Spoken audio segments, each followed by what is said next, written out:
Hello, I'm Shanalika, and I don't know what's going on. It's been a while since I made a YouTube video. Not as long as I left it last year, but this wasn't like a sort of official break. This was more just that I sort of did a gig and it went really, really well and I got very, very distracted. Tragically, I can't do everything at once because the amount of work that I try and take on is kind of excessive even for an able-bodied person, let alone someone who has a chronic disability. Anyway, Happy New Year, and here is an update video plus books video, because it's nice to have something that I do every year, if not religiously at the same time every year, because we all know that would be impossible. My plan this year is to sort of refocus on YouTube because I had a lot of fun doing music, but what I do is super, super niche, and tragically Powder Paint has had to go on hiatus, so it's not super viable or sensible to make that my main project when I already have more of a thing going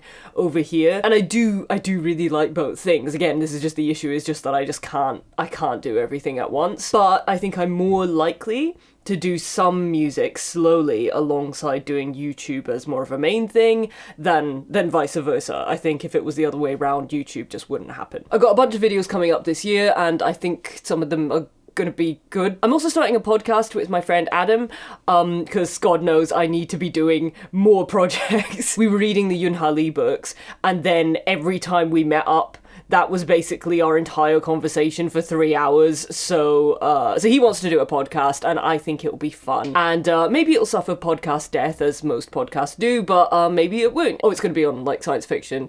I didn't say that. Follow my Instagram for just sort of general updates on any of those things, like when the podcast is coming out, and when I'm doing gigs and stuff. If you're local, the Instagram is the best place for all that. Twitter is dead. I mean, it was kind of a long time before I left it, but like, it's sort of officially dead now. You can follow me there. I think I'll still post something like there sometimes, maybe. And Mastodon, I'm just more of a just sort of person on there. I often forget to actually post updates and things. Yeah, Instagram and Mastodon are where I am social media wise. And also Bookworm, which is where I'm logging kind of everything that I've been reading over the past year. Not like detailed notes. I've just been doing like just making a note of what I've been reading on there and doing most of the notes in a tablet. Last year I didn't do any notes for the books, and that meant that some of them I just completely forgot them. Not just forgot what I thought about them, but forgot that I'd even read them. Which is wild that can happen within the space of a year, but it does. I've got some notes here on like what I'm supposed to be saying in the intro. Oh yeah, another thing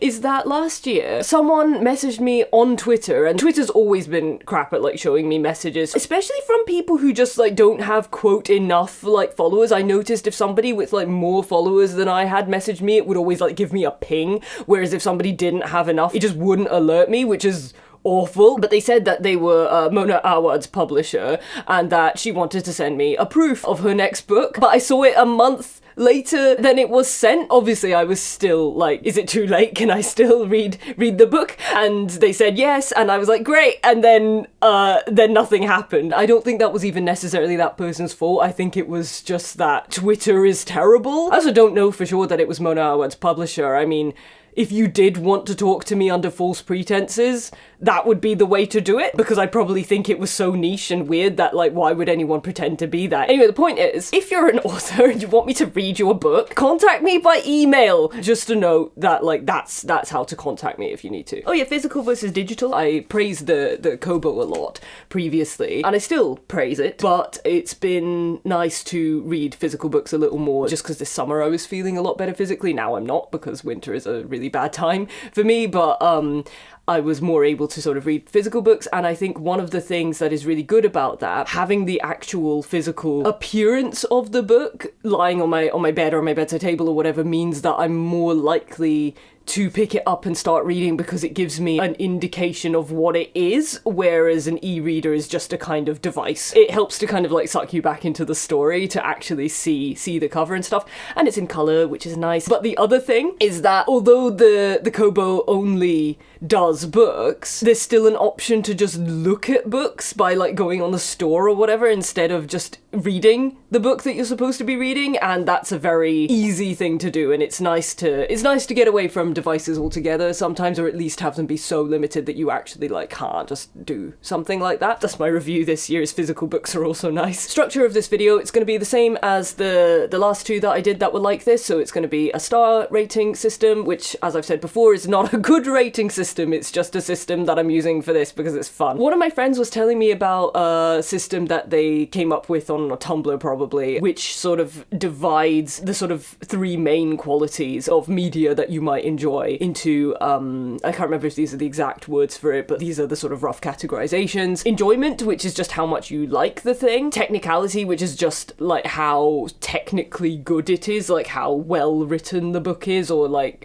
you know, just in from a very sort of technical perspective. And impact, which is more to do with, well, obviously just the impact that the book has on you, rather than whether or not you like it. So for example, say something is very harrowing but very good, then it might have a high impact, low enjoyment, and you might still recommend it to people. I'm not getting that detailed. My ratings are going to be a kind of average of all of those things, but I still think it's a useful framework with which to relate to media, because it really helps to kind of articulate what the things are that you like about it very quickly. So I just thought I'd mention that. This is not going to be all the books I've read this year. Because I've made notes this year, it means that I have notes for about 40 books, which is not as many as I want to talk about because I don't have time or energy. So I'm just gonna have to scrub through this and just skip any that I just don't have stuff to talk about. There's not really going to be spoilers as such, or certainly not any major ones.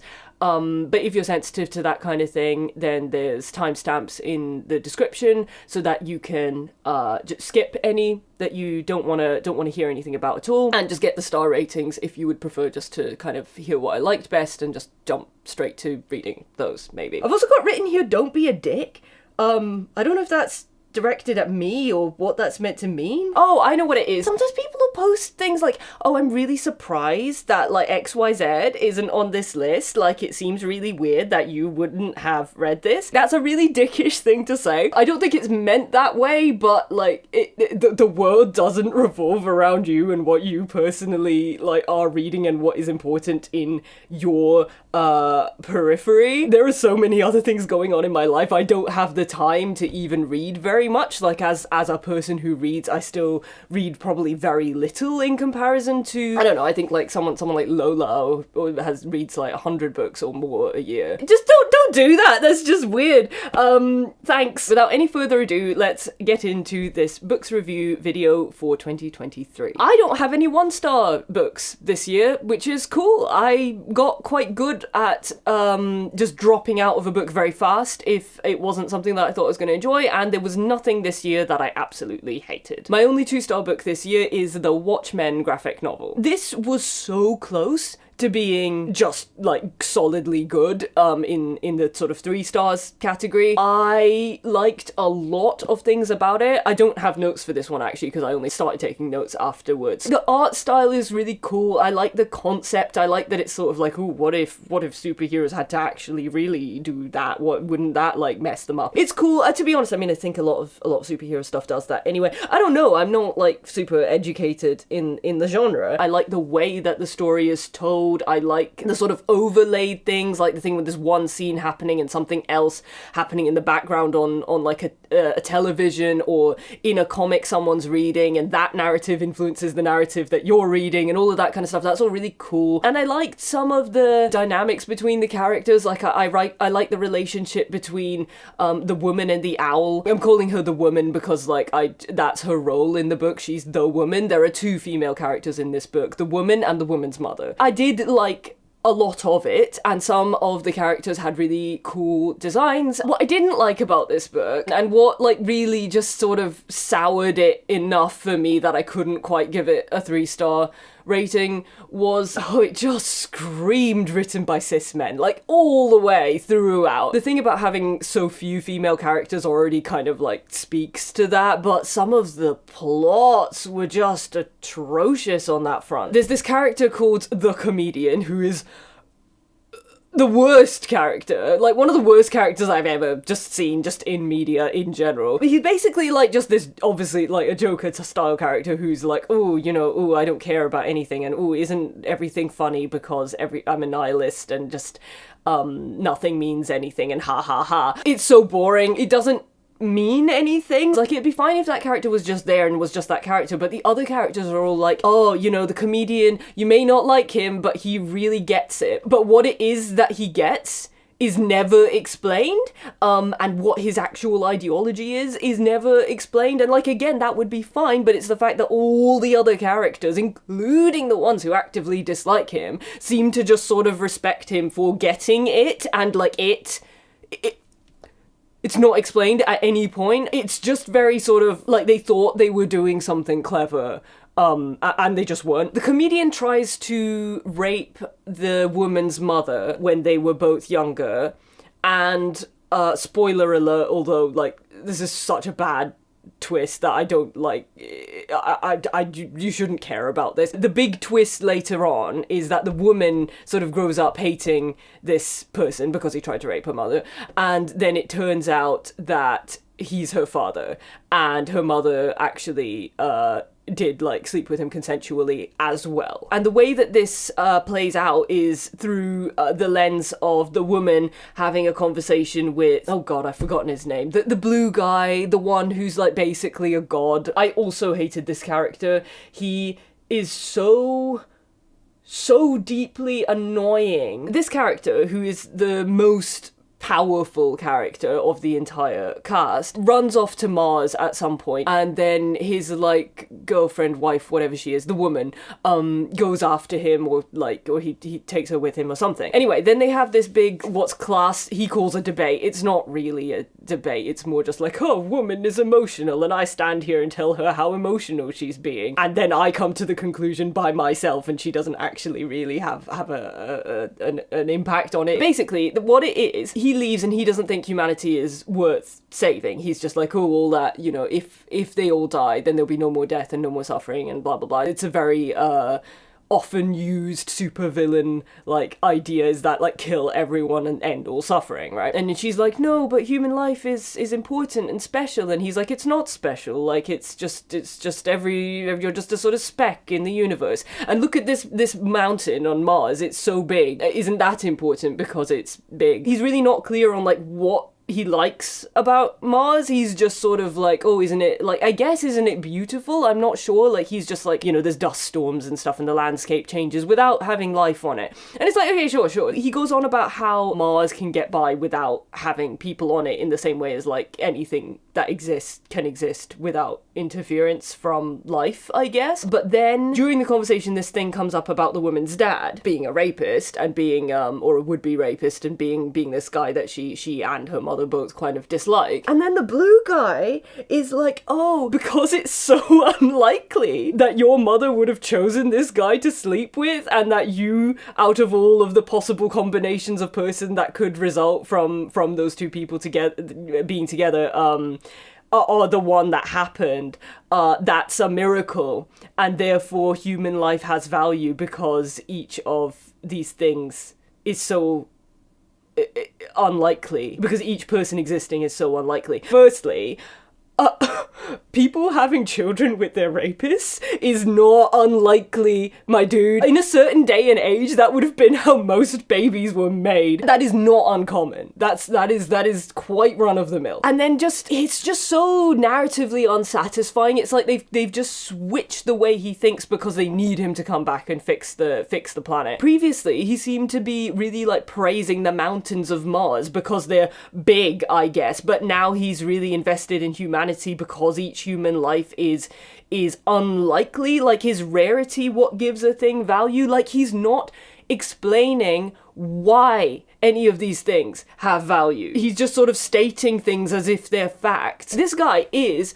the poster boy for for like white male logic, in that it is all aesthetic and no substance. And I'm getting so much more heated about this than I thought I would be. I thought I wouldn't really even be able to remember this and this would be 5 seconds, and I need to move on. I've got a lot of books to cover. Yeah, in closing, like characters like Rorschach, actually, I don't know how you say that, Rorschach, Rorschach, the one with the blotty face, is actually a lot more compelling and a lot more believable because he is consistent within his own values. So like, yeah, he's like, I think he's homophobic and anti-sex worker and like all sorts of stuff, but he has a moral compass of a kind, and he sticks to it, and it makes sense because he has some kind of framework and it comes from somewhere, and like all of that kind of stuff. Whereas these other characters are just kind of just doing shit that sounds cool, but with nothing actually behind it. It's so just like teenage dude bro crap,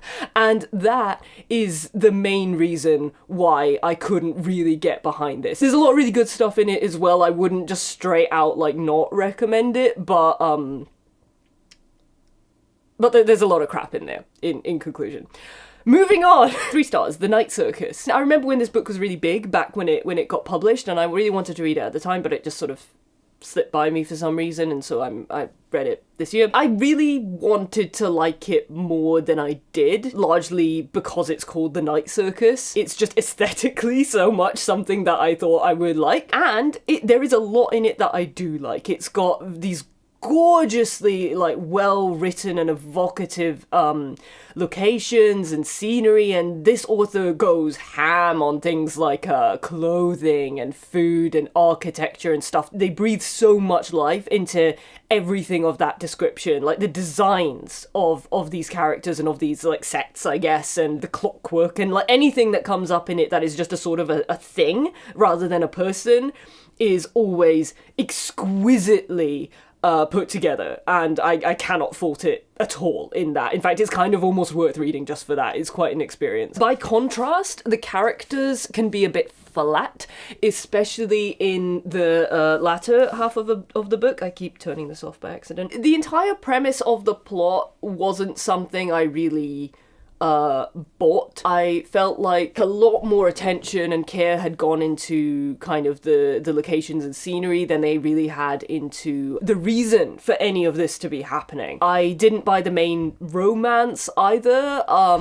Marco is just kind of an asshole, especially for what he does to Chandresh. Celia is a little bit more likable, but then I don't really understand why she's into Marco. The romance just kind of feels like it's just there to make it more interesting, and to me it doesn't. Romance just for romance's sake is never really something I enjoy. The premise of the book is that there's this sort of traveling circus that goes from place to place, and the circus is magic, but the reason the circus exists is so that these two individuals who the romance is between can have a kind of magical duel in which they essentially just sort of try and out-magic each other through more and more like wacky things that can be sort of hidden in a circus. They're essentially sort of gladiators who are playing against each other on behalf of people who have trained them. It's not an impossible plot to pull off in theory, but it just wasn't given enough attention or care, I feel like, in order to really like seem convincing. The whole thing between Celia and Marco all seems weirdly disconnected from the circus and from their environment, despite the fact that that's the reason that it exists. I feel like this author had a really, really good idea for a circus. Like, if they could have just made a circus, that would have been so much better. I feel like they were like, I have the best idea for a circus. Like, my circus would be just such a good circus, but I can't make a circus, so I have to write a book, and because it's a book that has to have a plot, I have to like come up with something. And it feels like it's just there so that they can have all this other really, really cool stuff. I think this book would have been so much better if it had just been like, hadn't had maybe a grand overarching narrative. Maybe if it had just been like, here's the circus and it's just magic and no one knows why, and here's a series of vignettes about the lives of the different performers. Like, here's something from the perspective of an acrobat, and here's something from the perspective of the fortune teller. The recurring cast of characters will still appear in each other's vignettes, but they wouldn't necessarily be the main focus. I think that would have been gorgeous. The bits where you're just like kind of going through the circus, experiencing the circus, are the best bits of the book rather than any of the actual plot. The next book in the 3 stars category is Sorrowland by Rivers Soloman, and I've got so many notes on this. I don't know if I can cover all of this. What I've got here is I've got amazing premise, explain. I don't remember what the premise was. I think that the premise is that there's this kid who's been raised in a community that is a sort of black religious extremist community. I hesitate to use the term like black supremacy, so obviously if that's not what it is in the book, then I apologize. It's something along those lines where they're basically like, you know, like blackness is sacred, and it's an isolated community where like just non-black people aren't allowed. Actually, I don't know if it's non-black people or white people specifically. I'm not sure exactly where the line is drawn in this book. I don't think it actually goes into it. It's a really cool setting to start the story, and then this girl is in a abusive relationship with the kind of the priest of this this cult basically, and flees while she is pregnant with 2 babies into the woods. It starts off amazing. It is so compelling, so cool, so interesting and gripping and dark and twisty and like, ooh, and I was having such a good time with it. And then it got really, really boring. I think for a couple of reasons. Some of the reasons are specifically to do with me and things I don't like, right? Things I don't like in fiction include the cold, the wilderness, babies, and a lack of sense of humour. It's not that if any of that is in a book, I won't like it. It is that if any of that is in a book, it probably has to work a bit harder for me to like it as much as a book that that doesn't have those things. This book consistently had 3 of those things, sometimes 4. And I think that just spun me out of it. Like, I find like, oh, there's just a mum living in the woods with her babies, raising her babies and caring for her babies. I just find it so boring. I just hate it. It's not that any of that was actually bad. It's all very well written. It wasn't doing enough to make me personally like it despite that.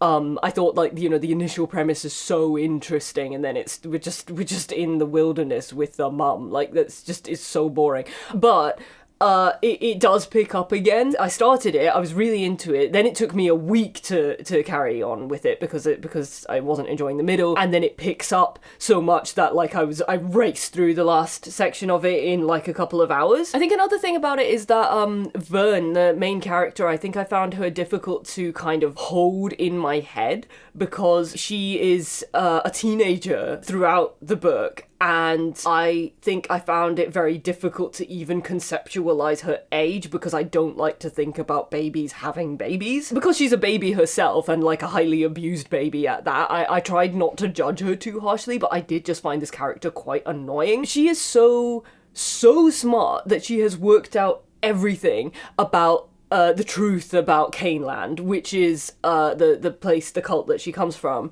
by age 15, and is just incredibly certain of herself in ways that just don't seem plausible to me. I mean, don't get me wrong, like, I know from experience that I was having thoughts that turned out to be like advanced gender theory by the time I was 14, and I suspect autism has a lot to do with this, but I still feel like she would probably have a higher degree of like internalized prejudices and like self-hatred and all that other kinds of nonsense, like things that even if you don't intellectually agree with would still sort of manifest, especially if you've been raised in an environment as kind of rigid and strict as the one that Vern has come from. This does come up with Vern's sexuality, to be fair, and that is done extremely well. Otherwise, Vern honestly seems too clever and too much of a hard ass and too OP, honestly, as the book goes on to be really relatable to, I imagine, anyone. I can't fully explain why this book didn't work for me as much as River Solomon's other 2 books, because they were both excellent. I thought. I also feel like this book suffered a bit from having too many things crammed in, as well as being this sort of intellectual and philosophical outlier. Vern is intersex and has albinism. Some of those traits would feed into her being a kind of like an outsider type character, because the experience of ostracization would lend itself to recognizing and rebelling against oppressive structures. But although they're mentioned, and there is an extent to which she's treated poorly for both of those things, they really just don't come up as often as you would expect for a cult that is fixated on gender norms and black purity. Now, of course, having a marginalized identity or trait doesn't have to feed into the plot. Like, people can just be albino or be intersex. But given the statistical rarity of being both of those things at once, especially under these specific circumstances, it just seemed odd to put that in and then more or less gloss over it. If Vern's ostracization within the compound had been developed and focused on more, her like hard-headed personality would have made more sense, I think, organically, like to a reader. But it wasn't given that much attention, and it felt more like something I had to piece together afterwards and be like, okay, this must be because of this, and this must be because of that, and there must be this sort of thing that we weren't shown. But it wasn't necessarily there. That was just stuff I was kind of reading into it afterwards to sort of make it make sense. This is just me and my preferences talking, but there really just wasn't a reason for Vern to have kids in this book. I don't think they added anything except extra pages. The positives of this story are harder to talk about without spoilers, but they are very positive. Most of them are to do with the concept. I thought the concept was incredible. The premise of Caneland, which begins as a radical organization that is genuinely doing good, that gradually becomes corrupted over time. I thought that was such an excellent premise, such an important thing to explore, and it is done so well when it is done, that I was actually getting really annoyed by like all this other magic stuff that comes up in the book, because I felt like it was distracting from something that was a lot more pressing and a lot more real. But then the way that the book goes just kind of brings it all back round and makes it all make sense and delivers it to you in the most like satisfying way, and it's excellent. The overall plot of this book is so clever and so radical and so out there. It's brilliant. It's really, really good. The antagonist, also, everything about that character is just so well done. It's so sickening and evil in a way that's like seems really obvious and yet is also like incredibly real. The more spiritual or mystical elements of this book definitely spun me out a bit, and again, that's me personally.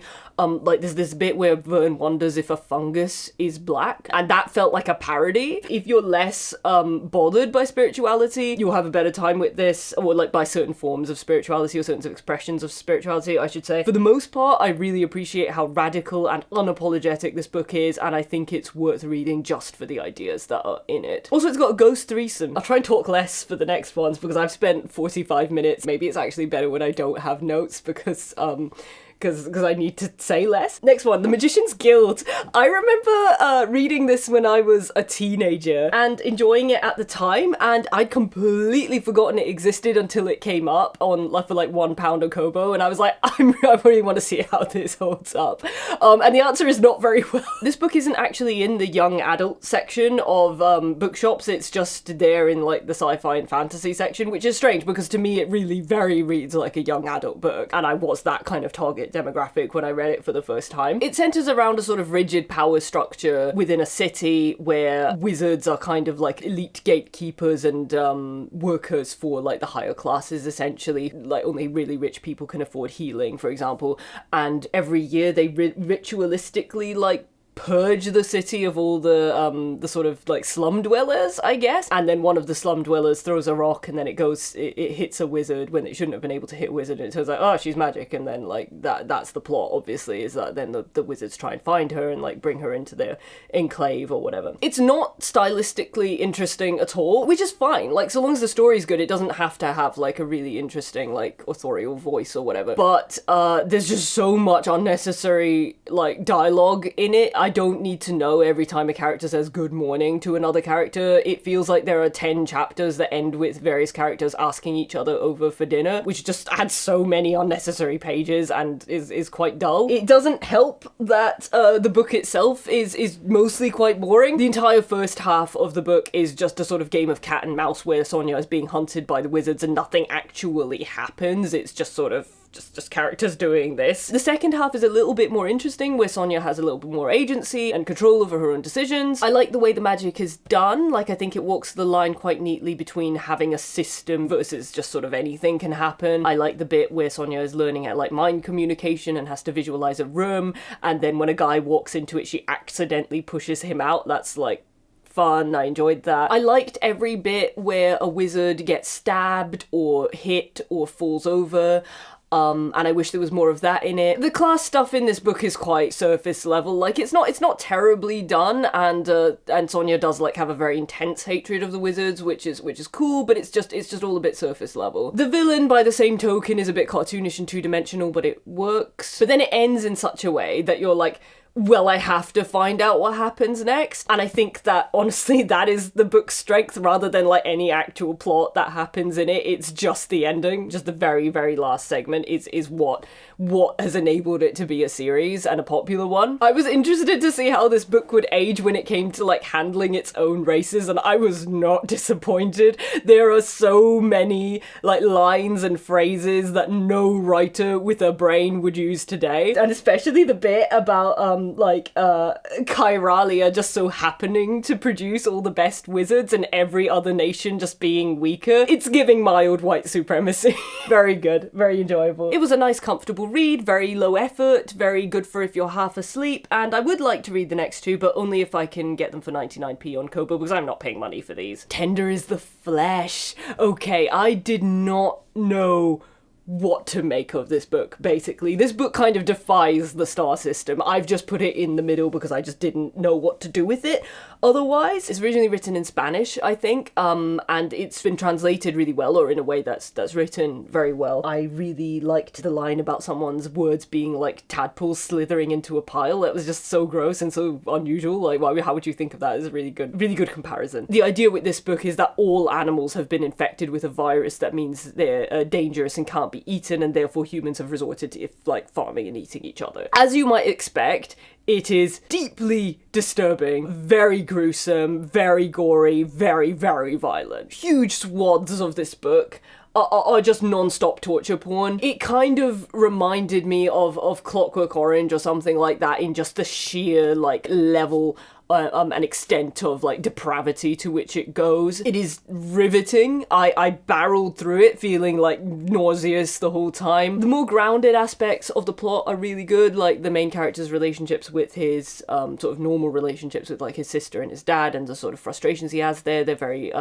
real, very relatable. They're really well written and very true to life. However, the fact that the protagonist is such a repulsive person means it's hard to get emotionally invested in his problems, because you end up just really wanting something terrible to happen to him. Every character in this is despicable, and I do think that's kind of the point, especially based on the ending, which I thought was excellent, but still the lack of having like anyone to connect to really makes it a pretty sort of exhausting read, especially given the incredible violence happening non-stop throughout it. I was speaking to Vlad about this book. They were like, oh yeah, I've heard of that. It's like in the splatterpunk genre. Don't read this just before bed. I had incredibly violent nightmares. I will say this is the fastest I've read a book in a long time. I shot through it in a single day. I think my biggest issue with this book is that the social situation described within it just doesn't sound plausible to me. And, you know, maybe I'm too optimistic about humanity, but I don't think we're going to farm and eat each other. I think the author is kind of underestimating how strong the relationships between people and, like, their dogs, for example, it is. I don't think people would let go of their dogs without a fight, honestly. Especially given that the current trajectory is that people are leaning towards eating less meat in general, and more sort of synthetic alternatives are being developed, including like lab-grown meat. I just don't see this as being particularly likely to happen. And maybe that's not the point. Maybe the point isn't like this is a literal idea of what the future could be, but it's more like just taking the worst like idea of what humanity could do to itself and just giving you that. It kind of left me wondering what the point of it was. If the point was just to say like, what if humans were treated like animals? I feel like like that's been done. It's a kind of sort of obvious point. And I think that if that is what you're going for, maybe there are ways of getting it across without being as kind of crass and gratuitous. I don't know if I'm just being a prude. Like, maybe it says something about my like bar for prudishness that it's legalized industrial scale cannibalism, but maybe I'm just being a prude. I thought this book was like riveting. I couldn't stop reading it. There's definitely like a lot of good stuff in it. I'm just not 100% sure that it was necessary or that it sort of justified what it is. Good Omens.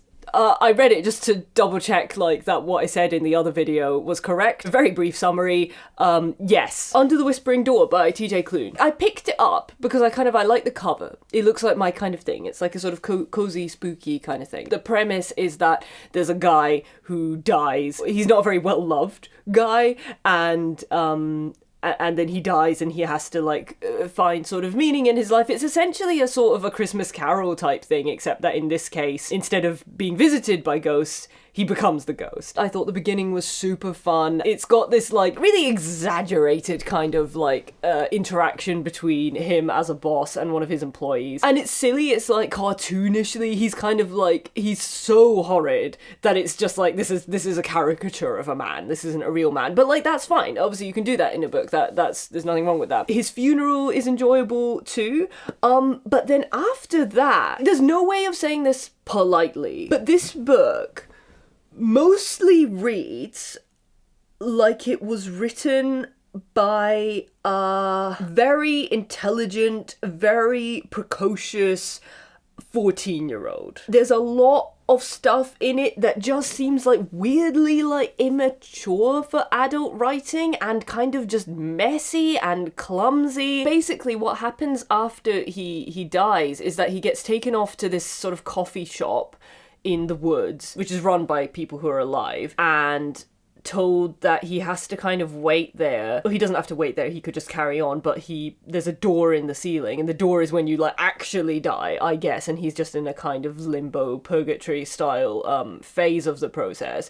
And he has a reaper who's the one who brings him, her name is May, she's the one who brings him to the house, and then he has a ferryman who's Hugo, who's also obviously supposed to be the love interest, who I guess just chills out with him until he decides to go through the door. I'm not sure what his role actually is, if I'm honest. I think the whole point is like people have to calm down there and like accept their death and then go through the door. The obvious issue here is that this whole like waiting room thing is just fundamentally unnecessary. Like, people could just bamf straight into like death, like actual death. There's no like cosmological need for them to be in this like waiting space, to the point that it is actually called out by the characters as being kind of unnecessary. But that doesn't make it any better. It doesn't make it make any more sense. There's just so many like little awkward, messy things. Why is being a reaper a separate job to being a ferryman if they're essentially just helping the ferryman? Like, why do you need someone to go out and get the person from where they died and bring them to the coffee shop? Why can't they just sort of bamf there automatically? Why is it that the reapers can touch ghosts but the ferrymen can't? Like, surely if their role is to like calm down people before they pass on, then being able to offer physical comfort would make sense. And the reason is clearly so that it works narratively, because Hugo and Wallace, the names of these characters are very old-fashioned, so that Hugo and Wallace can't touch each other, and then that adds this like, oh, is this like forbidden love between a ghost and a real person and they can't touch each other? Oh, very sad. Sorry, I'm being horrible about it. I realise I'm being a dick. It's there to add angst, but it doesn't make sense other than that. And also, like, why does Hugo have to run a tea shop? Not just a regular like running a cafe, but he runs it 7 days a week, like full time, as well as helping spirits cross. Why do the divine forces require that he does that? It seems excessive. There's a character called the manager who's like this kind of creepy godchild. That can be done really well, and I didn't hate it in this, but it just felt, it was just a little messy. It didn't all seem cohesive to me. These characters didn't even seem necessarily from the same universe. The start of the book seems like a completely different book to kind of where it goes. I don't get on well with semi-explained systems. I think for me, you either have to like just not explain anything and just be like, this is just a sort of weird wishy-washy space and you just get into it, or make it make sense. In my opinion, if you have a system, it has to be concrete enough that when you mess with it, it really means something. Otherwise, it's not really worth having a system at all. And a lot of this book is the characters sort of messing with the system that exists, which really devalues the point of there even being a system in the first place. It renders a lot of the book sort of pointless, in my opinion. That's my one gripe with this book, is just the chaos structure of it and the fact that none of it, like, not landed for me. The other is that I just don't believe that Wallace is real. Because his character is so exaggerated at the beginning, and I thought it was going to be this sort of exaggerated, like, you know, Scrooge type tale probably throughout. I thought that would be sort of funny and all right. But as a sort of a Scrooge, Wallace isn't convincing. He's the type of character who, again, like Scrooge, like, fixates on his work and neglects his wife to the point that she leaves him, even though he seems to be very in love with his wife when he meets her, even though they have a great time, they get on really well. And then, like, how is he able to, like, get on with this one person so well if he can't get on with anyone? But then just mysteriously he becomes so fixated on his work that it drives her away. It's just, it's got no real, like, backbone to it. It's never really explained why he's like that. He starts to turn from just comically villainous, honestly, to like being kind of a nice, you know, guy quite quickly. Like, for example, he accidentally racially insults May, and when she calls him out on it, he instantly apologizes. He's just like, oh, I'm sorry, I didn't mean that. Regular people, like, nice people, often don't instantly apologize when you call them out on something that was racist. If you're even a bit Wallace-like, you're more likely to be like, well, it wasn't racist, actually, and I'm going to explain why. The whole, like, I'm a cold, harsh boss who just kind of steamrolls over people and doesn't care about anything except his work and all of that kind of stuff. That just seems like a facade that just comes off really quickly. There's very little needs to be done. You just give that little bit of a scrub and then it's over. A lot of the side characters only exist to facilitate Wallace's character development in a way that feels contrived. And I have a minor gripe in the way that every minor antagonist and almost every character actually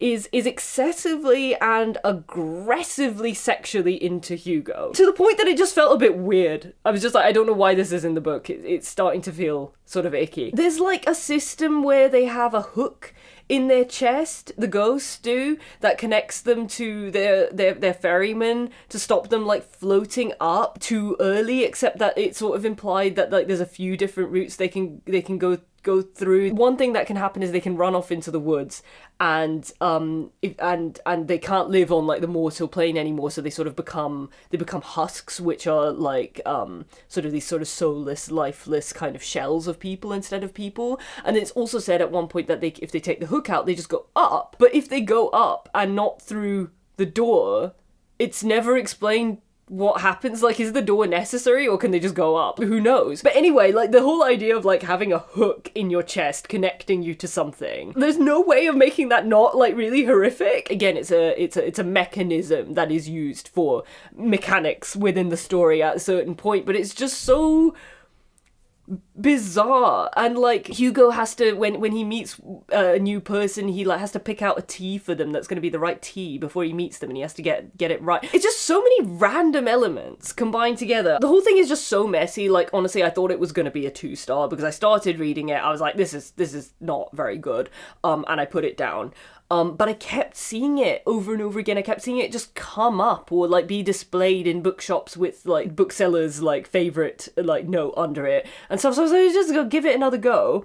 And on second read, it did win me over. I overall enjoyed it more than I didn't enjoy it. And I will say that This book made me feel glad to be alive at the end of the day. There is only so low I can rate something that made me feel that. But overall, it wasn't for me. 4 stars, Red, White, and Royal Blue. This is the first romance book that I think I've read on purpose, excluding some young adult and Winter's Orbit, which I didn't really realise was a romance novel specifically when I read it. I just read it because it said that Marta Wells thought it was good. It was given to me during my top surgery recovery, and it was a very good book for that. I've been thinking about why I usually don't like romance specifically as a genre. I've been trying to sort of like challenge that a little bit because I don't know if it comes from a place of sort of like, ugh, that's for girls, or like, oh, it's like beneath me, or like some like crap like that. Is that why I don't like it? Because I like romance in real life. Romance is a really hard thing to define anyway. I mean, I like having relationships. But I think there are some other aspects to why I don't really like romance as a genre usually, and I think part of it is that it's very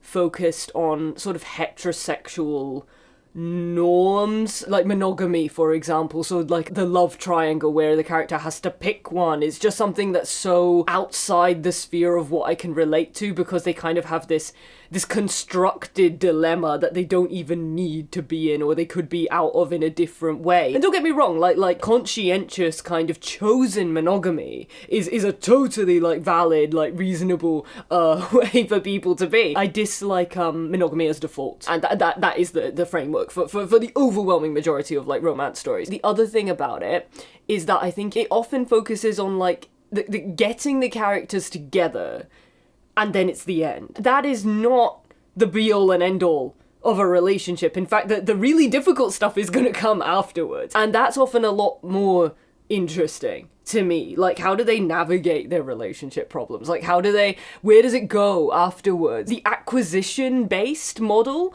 of the romance novel really doesn't appeal to me, because it's just about, like, getting the person, rather than it actually necessarily even working. But anyway, I was given this to read while I was recovering from top surgery, and it was very fun, and I enjoyed it. I will say in the first, maybe quarter, I thought I might give up on it, because it has this real, like, enemies to lovers vibe, and the two of them hate each other, but they're actually obsessed with each other, and it's like that, like, you know, oh, you hate this person so much because you actually just like want to sleep with them, right? And that just doesn't appeal to me, even though I think maybe it is a genuine way that like that kind of thing comes up, especially if it's queer people who maybe don't have a way of expressing that they're obsessed with someone otherwise because of like internalized homophobia and stuff. I don't know, maybe. I've never like personally experienced anything like that, but it could be maybe more of a thing with men, although the author is not a man. And I would say also the other thing is that they're not very believable men either,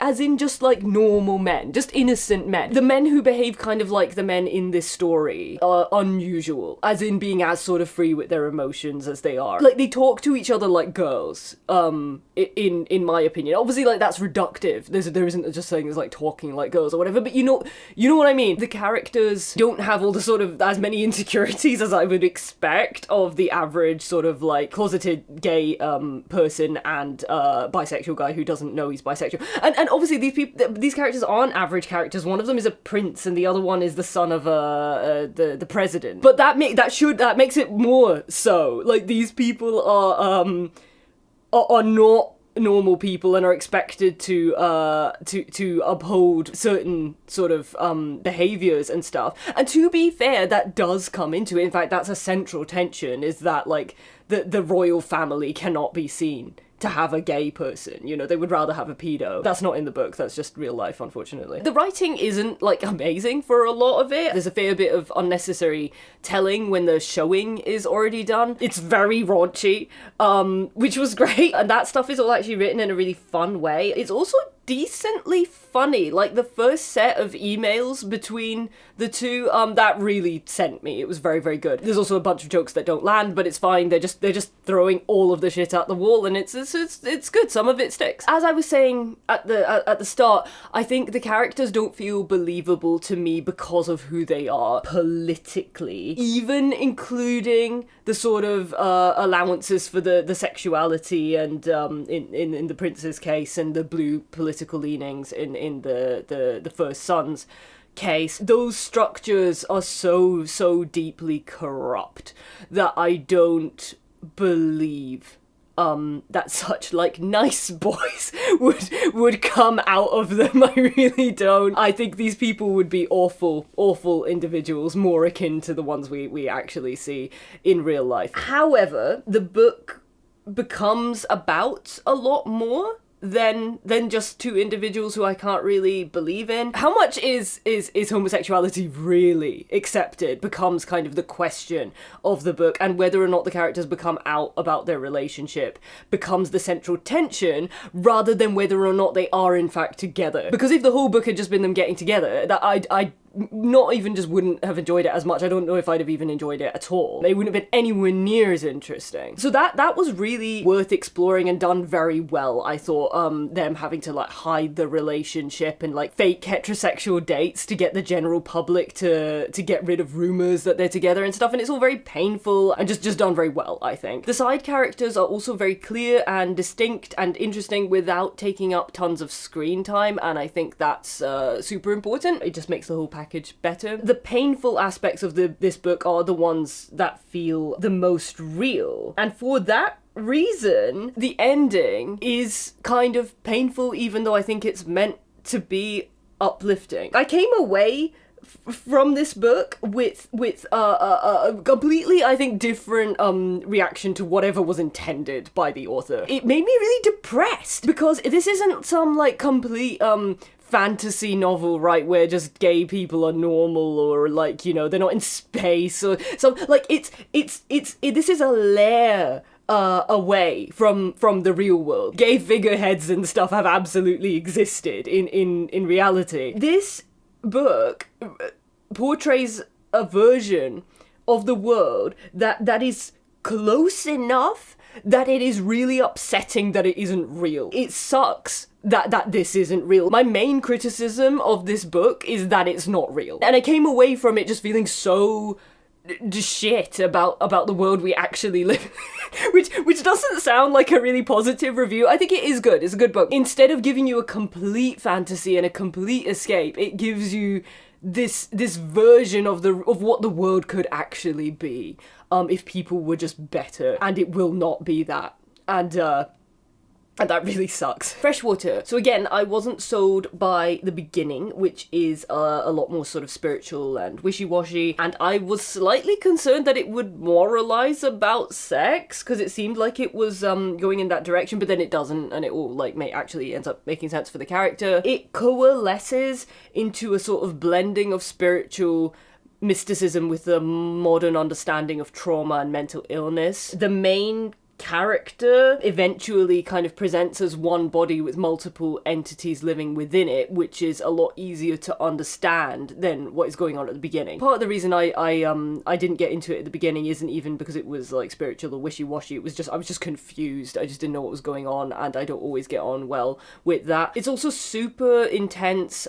This could be quite a potentially triggering book for anyone who's experienced any of the themes in it, which are including but not limited to eating disorders, self-harm, and sexual assault. This book is excellent. Once I'd got into it, I read the whole thing in basically a day. There's a lot of really, really cool stuff in here about identity and gender and like transhumanism and things about like the constraints of the human body and like the restrictions on form and stuff that basically if you're trans you're gonna get a lot of this. The only thing that stopped it being 5 stars for me was literally just that personally I find the more spiritual side of stuff and the more kind of like nebulous gods stuff to be just harder to grasp or make sense of, and that means I don't connect to it as much, but that's very much a me thing. And again, I hadn't done the research, I hadn't like looked up what these were meant to be, and I think if I had done that, I would have had an enhanced experience of this book, and it would have been very top tier. Yeah, strong recommend on that one. Mr. Mercedes. I've read a lot of Stephen King this year. Well, I say a lot, I've read some books. It's hard to read a lot of Stephen King when there's this much of it. I'm currently on a quest to read every Stephen King novel, which is hard when he like puts them out faster than I can read them, and I'm aware there's some shit ones before everybody's in the comments like, no, don't do that to yourself. So I'm not going to sit here and just review every Stephen King book that I've read, although that would make a great monster video if I did manage to get through all of them. Yes, Stephen King is a very good writer, these things are known. But I wanted to mention Mr. Mercedes because I have said before that I don't like thrillers very much because of like annoying genre conventions, like the reliance on the twist and like kind of tricking your reader and things like that, things that I really just annoy me. I think that Mr. Mercedes is the perfect example of how you can write a thriller and have it be really good without this big stupid like gotcha, because it's just a really good story. It's really fun, it's really tense, there's a very compelling killer character who is dealt with sympathetically without at any point excusing or anything he does, which I think is a very fine line to walk, and it's walked very well in this book. There are twists in it, but they don't come from tricking the reader at any point or leaving out information that you would know realistically if you kind of were in that character's head. It's just so good. It's done so well. I love his casual, like, not even foreshadowing, but just straight up telling the reader what is going to happen before it does. Like, there's a bit at the very start with the car scene where he describes a man and the sentence is something along the lines of, Joe, a man whose arm would shortly be torn from his body. Something like that, and it's just like, oh, it's so chilling and so like, oh, it's so good, it's so good. This is a really, really excellent book. I've also read the other ones in the trilogy this year, and they're fine, but Mr. Mercedes is excellent. Aristotle and Dante discover the secrets of the universe. This is a children's book. I don't think I've read an actual children's book in a very long time, because I think there's like sort of three categories of children's books really. There's like picture books, like for very young kids. There's young adult books, which I don't know if they're even defined truly by their target demographic. I think it's almost like a style of writing. I've yet to like fully understand exactly what makes it that, and I'm trying to not consider it as just like adult books but less good, but that does seem to often sort of be what it is, at least for me anyway. And then there's books that are written for children where the quality doesn't seem to be what's dictating it. It seems to be a lot more to do with thematically, what are you giving the kids? What are you giving the kids to think about? And I've definitely read plenty of children's books as a child that I thought were excellent, and that I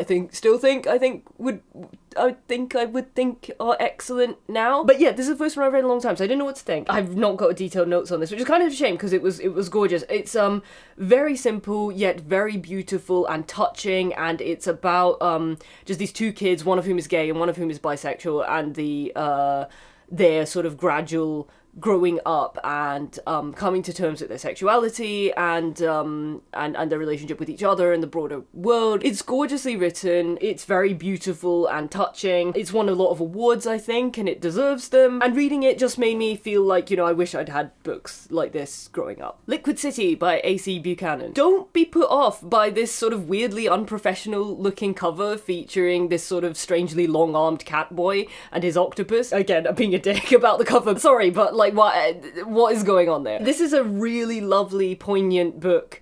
Very reminiscent of Becky Chambers. If you get on with her stuff, I think you'll definitely like this. It's hard to explain exactly what it's about, but the overall sort of themes are to do with like industrialization and the impact of that on laborers' livelihoods and ways of life. It has a really nice incorporation of a non-binary character, who's the main character, in a way that feels like an organic part of the story, and I really like that. It was a very good balance. It's not specifically a trans story, but at the same time, the fact that they are non-binary is a factor that affects their life, and you see that play out in the narrative. This book has a few very cool, very weird, very interesting ideas that are given a lot of focus and time rather than overstuffing the book with too many ideas, which I think it could easily have gone down that road and it didn't. It's excellent, strong recommend. Far from the Light of Heaven by Tade Thompson. This book starts with really interesting writing so that you don't just stop reading and go away,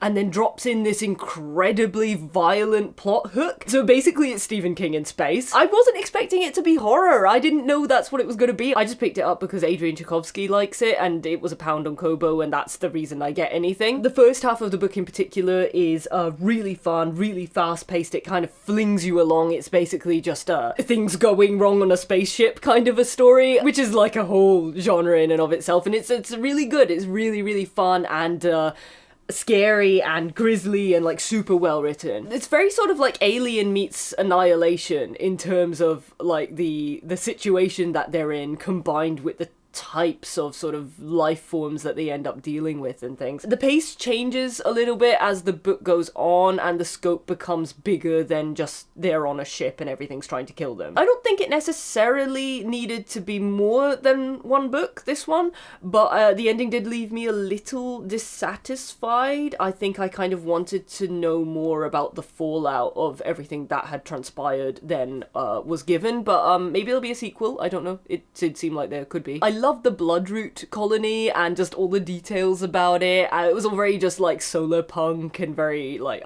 nourishing to read about, really enjoyable. Again, like similar to some of the stuff that comes up in some of the Becky Chambers books. The sort of specific type of alien they have in this didn't really do anything for me. I also didn't like the romance. It seemed really out of the blue and incongruous and to not make sense considering one of the characters in the romance's job versus the other character's species. Like, it really specifically didn't make sense for those two to get together. It just seemed kind of thrown in there, didn't do anything when it came to the plot. As I've said before, I don't like romance for the sake of romance. It's not that I'm anti-romance. If characters, like, if the relationship like naturally develops into one in a way that feels organic and real, then it's like, well, that's cool. It really sticks out to me when they've just been like, I need to put a romance in this, these characters are gonna hook up. I mean, again, I don't know that's what the author was thinking. They maybe weren't thinking that, but like that's what it felt like. Other than that, super solid. I'm going to read the Rosewater series next. I'm going to do a sort of group review for a series. It includes the books The Stars Now Unclaimed, A Chain Across the Dawn, and A Firmament of Flame. I would overall call this a 4-star series, I think. As usual, there are some books I enjoyed more and some I enjoyed less, although none up to a 5-star. I think they're all kind of 4 stars and below. But it's a good series. It's very fun things in space. Like, fun things happening with physics kind of a series. Like, the author has a lot of like really cool ideas about environments and about like about the ways that gravity can affect like a fight scene. This series has some of the best fight scenes I've ever read in books that can get kind of boring. It's not really in these. In fact, those are the better parts of it. I think this series in general really excels in terms of environment design and combat. It's not so great when it comes to characters and dialogue, especially. I think that, like, especially the second book, which, to be fair, is written from the point of view of a teenager, but this is also just kind of author voice throughout all the characters.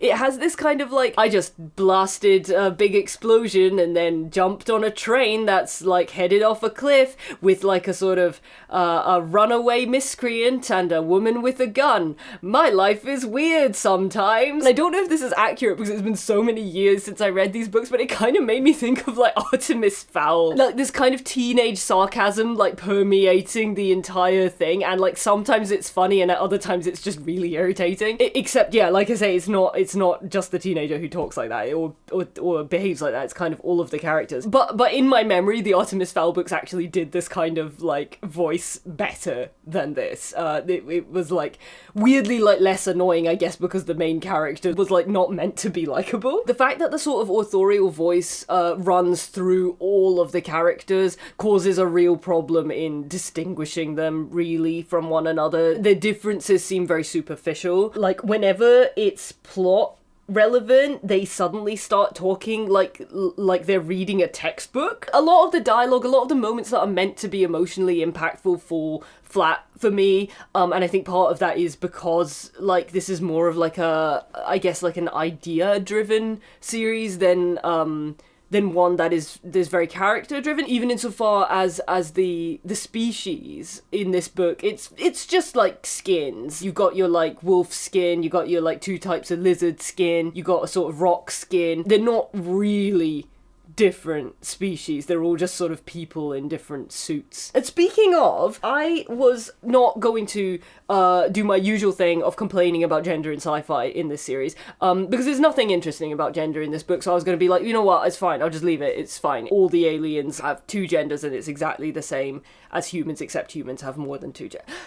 It's fine. It's fine. But in the second book, there's an annoying bonus character who's added just for romance, which is already a bad sign. And most of this section is just going to be me ragging on Meridian. Issa, who is the sort of main character, I guess kind of arguably throughout the entire series, but especially from like the second book onwards, when she gets a crush on Meridian, the fact that she is into women seems to be more noteworthy to other characters than the fact that Meridian is a different species. And when it comes to her being a different species, it's a really dumb species. The species seems to be specifically designed for human fuckability, whereas the wolf, who are upright wolves, it's explicitly stated that they're not into humans. And I'm just like,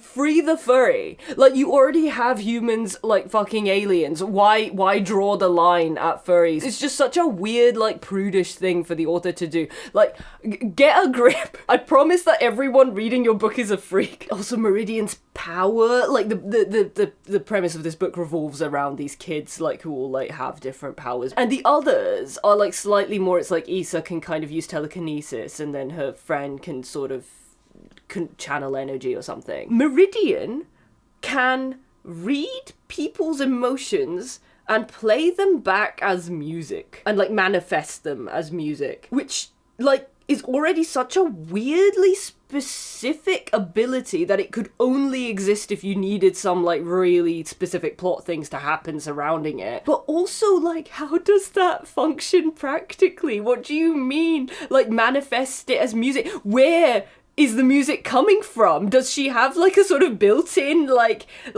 speaker? Where is the music coming from? For a book that is otherwise quite concerned with physics, it seems like a really weird oversight. Bizarre to just have straight up magic in it. Like, a lot of science fiction is just magic but with a different aesthetic, right? But the other ones were at least doing a better job of pretending to be science. It's just so weird. I just imagine, it would suck to be that character. Imagine, like, the others can like can throw things around and basically fly and stuff, and you can read people's emotions and make music out. Yeah, no, there's so much in this series, I don't think I can really cover it. There's a sort of inherently evil species, which I'm not sure how I feel about that. The overall premise and plot of the series is quite interesting to me. I'm not going to explain it because it's too complicated, but you pick it up really quickly if you just read like the blurb of the first book. If you like adventures in space, I think this might be good for you, especially because the author's strengths, which are very much to do with environment design and like planet design, he comes up with the most interesting things regarding like what would theoretically happen if you had certain celestial bodies in certain types of orbit with each other, and just like really interesting ideas with that kind of thing. The transition between space fighting and planet fighting is done really well, because you have to get there's a huge shift in scale there, and to like convey that effectively is a real challenge, and he does a magnificent job of it. The planets are designed so interestingly. There's some really cool like situations that the characters have to get out of. Like, he seems to really like sort of flooded underground buildings for some reason, which is really cool and interesting. There's a bit where there's like a modified gravity sort of spaceship construction port, and they have a big fight across a grid of varying artificial gravity. So there's points where they're shooting at each other from different, like someone's standing sideways on a wall like that, and someone else is shooting at them, and the bullet goes in a different direction because the gravity's affecting it in a weird way, and just like really clever stuff. And it's really, really fun to read. And yeah, it's just weird because obviously I'm not most interested in combat, but like those are the highlights of these books. The emotional stuff is very sort of like, yeah, it's whatever. It's kind of 101. Although it's like, this book is, I would say, quite seriously hampered by its own eagerness to explain itself and by this like consistent, recognizable authorial voice, it's still a really solid, fun series. If you specifically like really incredibly imaginative locations and very clever, very well written fight scenes in space, you're gonna get a lot out of this. I should mention sterling carat gold, although I don't know how I'm going to describe this book. The front cover sucks. I would never pick up a book that looked like this. I only read it because someone gave it to me and said it was good. For the first few pages in, I thought I wouldn't make it. I thought I'm not going to be able to read this. It is so abstract and surreal and bizarre that I almost just got completely spun out of it. Not in like a negative way, as in like I would rate it badly, but as in just I just thought this is not for me. It reads like a dream with a sort of like dream logic affecting how the characters behave. So like, for example, there's one bit where like a character gets taken into police custody and their friends start searching for them in Iran using Google Street View as if like it's a thing that can physically transport you places, which is the kind of thing you might do in a dream. So it very much reads like that. And the thing about dreams is, of course, they're famously usually not interesting, or most people do not find other people's dreams interesting, usually unless they concern a very specific topic, often you. And the reason why I think that's the case and why most people don't find dreams interesting is because it is such an anything space, right? Like anything can happen. There's nothing to ground you. It's like, well, so what if you had a dream about this? Because anything can happen in a dream. This book counteracts that by using this like wacky hallucinogenic setting to convey this really fast-paced, funny, highly entertaining plot that that parallels real life situations enough to feel invested. It's heavily referential, again would suggest looking up the things that are being referenced because it improves your experience of the book, and it has really interesting characters that I ended up caring about a lot despite like how abstract the premise and the storytelling is. I will admit that it's sort of metaphorical and like surreal enough that there was a lot of it that I just straight up didn't understand, but I'm glad I read it. I got a lot out of it, and it's quite short. It's not like you have to, you know, slog through a lot of like wacky nonsense to read this. It's just a bit of wacky nonsense, and it was really good. It stayed with me. I think I think it's one of the highlights of the books that I've read this year, actually. 5 stars. Things We Say in the Dark. This is one of 2 short story collections that has made it into the top 5 of books I've read this year, which I wonder if that would have happened if I hadn't been keeping notes, actually, because while the notes have turned out to be something of a curse in terms of giving me so much more to say and making the video double the length or much more than that, it does mean that I was able to know that I really enjoyed the short stories, which otherwise I think would have just kind of left my head. This collection starts off a lot more chill than it gets. I read the first half or so over a few months and then the second half in a day. Now I'm just going to straight up read this because this is a lot of words. It starts off as ghostly, whimsical, magical realism, which is quickly overtaken by biomedical body horror and ends in brutal hypersexual unreality. I don't even know what that means, but that's what I wrote. Some of the themes include the concept of a home, pregnancy and child-related horror, and sleep paralysis. It's also very gay, just throughout, by the way. It's a very, like, full body experience. I've also got written, it's a violent phantasmagorical fever dream. I had a lot to say about this book. It's also, it's got this really cool like narrative device where the author has a note after each story, which starts off kind of like sounding plausible. Well, she's just made a note about what the you know, given us a little extra note about the story, fine. But it becomes like part of a meta narrative as it goes on. It's just so good. It's so good. This book is brutal and bloody and brilliant. Don't read the last section alone.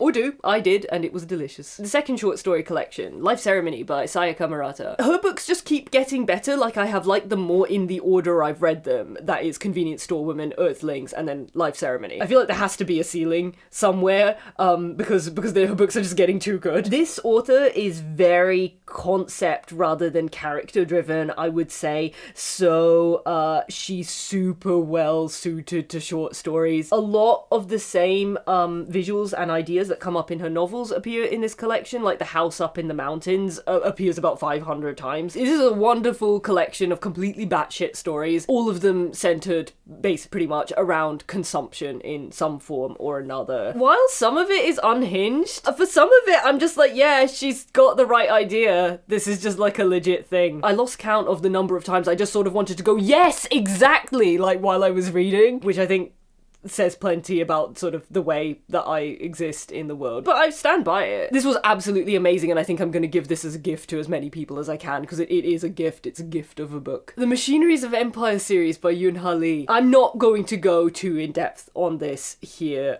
because A, we'd be here, as much video as you've watched already, we'd be here for that length of time, and also I'm probably going to be discussing this as one of the first things I discuss on my podcast with my friends, so go check that out instead. This is a really difficult series to describe and also very difficult to get into. It has zero exposition. I mean zero. And a really complicated world filled with jargon that you don't understand, and it just throws you right in there and expects you to pick up. When I was first reading it, I was trying to wrap my head around sentences like, the threshold winnowers wouldn't function outside of high calendar terrain, and exotic effects powered the moth drive, and of course the Kell would resist a heretical formation, but how else could they secure the generator? I don't know if those are actual sentences in it, those are just like example ones that I made up, but those they well could be. After like trying to wrap my head around that, I was ready to throw this book out of the window, and if it hadn't been my friend's copy, I would have. He was like, no, just stick with it, trust the process, you'll get through it, I promise. And after one more agonizing chapter, the pieces started coming together. You realize as you go along that for this series, you don't need to exactly know what things mean in terms of what they are. You just need to know kind of what their effect is and whether it's good or bad. And the wild thing about this series is once you get into it, because it has its own world that you then start to sort of intuitively understand without having it be explained to you, it starts to just like affect your perception of reality. I ended up having dreams about whether or not the board game I was playing was approved by the Hexarchate. The scope and scale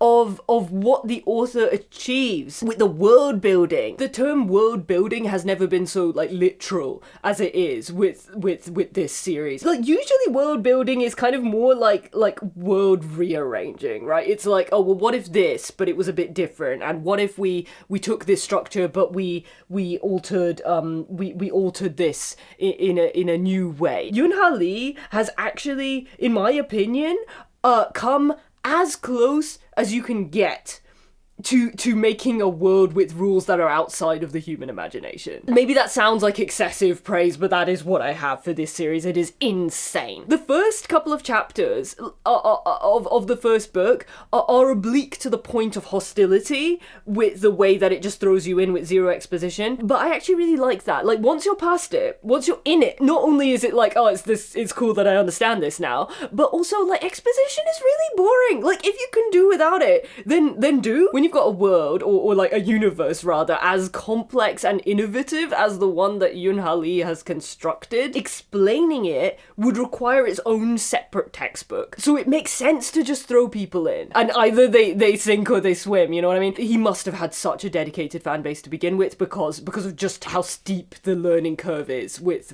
this series. Like he must have had people who really, really trusted in him to pull this off. By just dumping the reader in there and not explaining anything, the world starts to make sense to the reader in the same sort of just generally understood way that it would to its own inhabitants. So the degree of immersion is so much greater than it normally is with any other kind of like series that I've read, to be honest. You start to know that one thing will lead to another, without necessarily knowing why, in the exact same way as that someone might not necessarily know, I don't know, exactly what the process of combustion is, right? But you still know that if something gets hot enough, it goes on fire and then there's a lot of destruction. My friend and I started memeing about everyday occurrences in our lives as they related to the world of Nine Fox Gambit, and 90% of our conversations became about Yoon Ha Lee. We basically started relating to the real world through the lens of the Machineries of Empire series, which I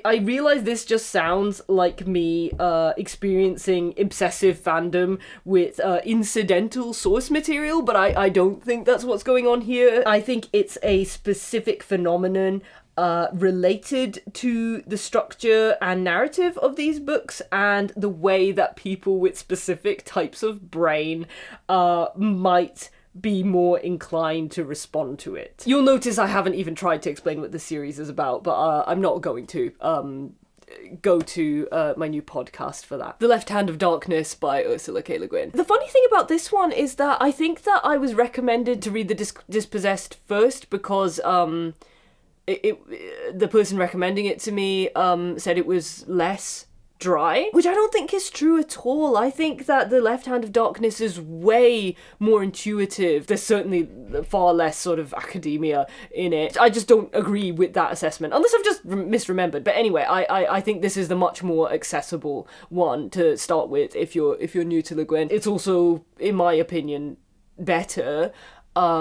Just in that it is probably one of the best books I have ever read. The plot basically centers around a sort of ambassador of some sort who's like goes around making sort of peace negotiations with the populations of various planets, and he's staying for a while on a planet which is populated by people who are neither male nor female, biologically speaking, and then essentially go into heat and will develop like male or female traits like specifically for the purposes of reproduction, essentially. Gender and sex are essentially absent most of the time and then are a sort of cyclical occurrence rather than something that would be present for a person constantly. And in fact, they see the main guy, whose name I've forgotten, as somewhat sort of freakish because he is male all the time. It's seen as like a sort of perverse thing to be. I would say that all the exploration of the gender stuff is quite amazing, especially for the time that this book was written. It is a lot better in terms of how it does that than a lot of modern writers trying to pull off the similar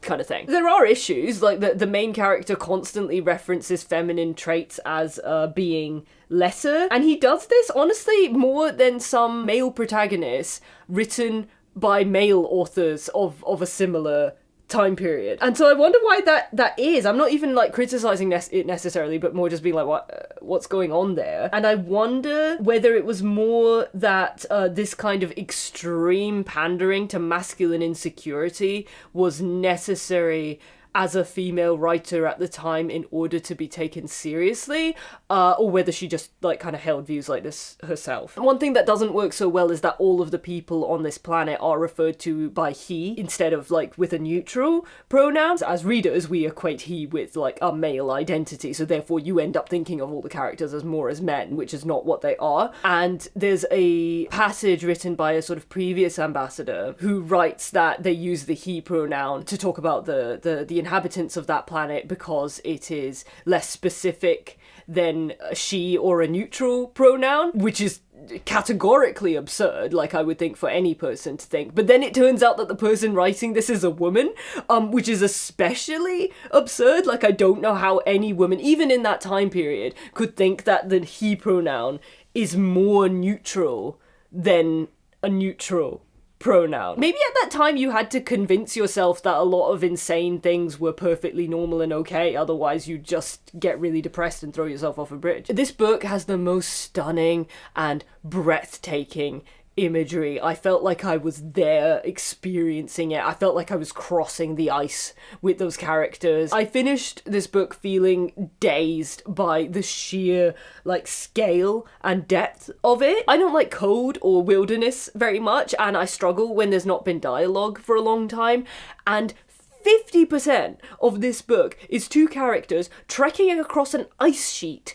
in a world called Winter, not talking to each other. And it's one of the best books I've ever read, which I think says everything about how good this book is. Finally, The Devourers. Okay, where do I begin? I sought this book out because I kept coming across references to it. Either like another book being compared to it favorably, or like this author appearing in the kind of like what other authors have said about a book section. One of the books that I think was compared to it must have been The Tiger and the Wolf by Adrian Tchaikovsky. I haven't actually checked this, but I think that must have been the case. Weirdly, they're not similar. They have very, very similar kind of symbols and main themes in them. They're both books that feature a protagonist who has parents who have a very difficult relationship with each other that's something to do with sexual assault, and the animals relating to each parent are a tiger and a wolf specifically, and the book is about the kids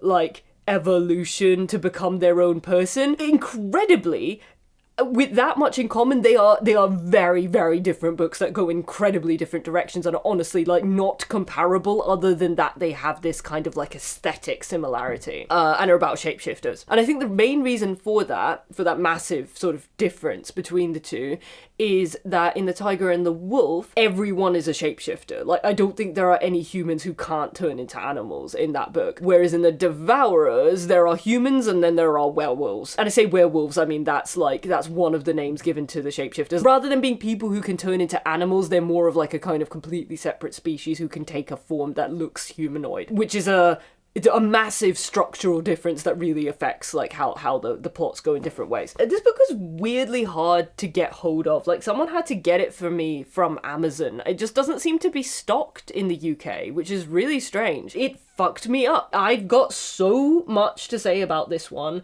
that I could probably write a whole essay on it. Serious content warning for this particular section, both regarding the book itself and like what I might discuss about it, especially violence and especially sexual violence, which is quite central to the plot. There's like this glowing endorsement on the cover and a comparison with The Girl with All the Gifts. I thought that book was good, but not like exceptional.